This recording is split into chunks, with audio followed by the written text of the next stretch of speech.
Doctor CV आनंद बोस ने यह साफ कर दिया कि एक जरूरी लोकतांत्रिक प्रक्रिया एसआईआर और इस बीच बंगाल में वोटर पुनरीक्षण का काम भी तेज हो गया है। रिपोर्ट देखिए।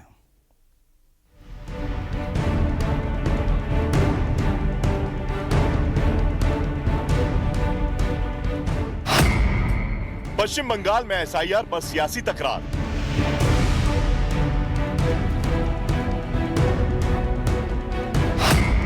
बंगाल में एसआईआर पर मुख्यमंत्री बनाम राज्यपाल। बंगाल में जमा नहीं हुए 10 लाख एसआईआर फॉर्म। पश्चिम बंगाल में एसआईआर को लेकर राजनीतिक जंग तेज हो गई है। मुख्यमंत्री ममता बनर्जी लगातार एसआईआर प्रक्रिया का विरोध कर रही हैं और इसे तुरंत रोकने की मांग कर रही हैं। उनके मुताबिक यह प्रक्रिया लोगों के लिए परेशानी खड़ी कर सकती है।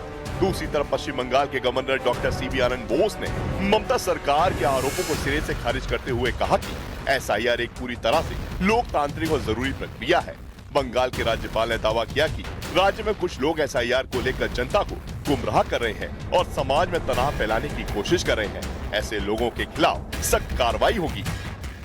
SIR is an essential process of our commitment to hold free and fair elections. Its aftermath is used for misleading people and even trying to create dissensions in society, and also exhorting people for mutiny and riots. India is strong enough to unearth any fake identity card or any fake attempt to enter into our territory and live here without valid permit from this nation.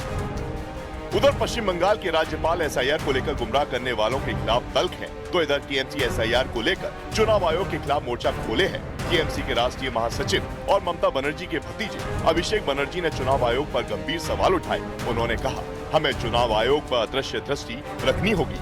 अभिषेक के इस बयान ने राज्य की राजनीति में एक बार फिर गर्माहट ला दी है। बंगाल में कटेंगे 10 लाख वोटरों के नाम। पश्चिम बंगाल में चुनाव आयोग की तरफ से चल रहे एसआईआर यानी मतदाता पुनरीक्षण में इस बार बहुत बड़ा बदलाव देखने को मिल रहा है। चुनाव आयोग के सूत्रों के मुताबिक अब तक 4 करोड़ 55 लाख फॉर्म डिजिटाइज किए जा चुके हैं और इनमें से 10 लाख फॉर्म जमा नहीं हुए हैं, यानी ये 10 लाख नाम ड्राफ्ट लिस्ट से हटाए जा सकते हैं। इन 10 लाख में 6.5 लाख से ज्यादा वोटर ऐसे पाए गए जो अब इस दुनिया में नहीं है। बाकी नाम अनुपस्थित, मृत, डुप्लीकेट या स्थायी रूप से ट्रांसफर हो चुके हैं। राज्य में कुल 7 करोड़ 64 लाख फॉर्म बांटे गए थे और इसी के मुताबिक 99.75% वोटरों तक फॉर्म पहुंच चुका है। चुनाव आयोग के अधिकारियों के मुताबिक पश्चिम बंगाल में अभी करीब 4 करोड़ फॉर्म डिजिटाइज होने बाकी हैं, इसलिए वोटर लिस्ट से हटने वाले नामों की संख्या और बढ़ सकती है। इस बीच बंगाल में मतदाता पुनरीक्षण के काम में लगे बीएलओ के प्रदर्शन की भी तस्वीरें सामने आई। कोलकाता में चुनाव आयोग के दफ्तर के बाहर कई बीएलओ काम के दबाव के चलते प्रदर्शन करते नजर आए।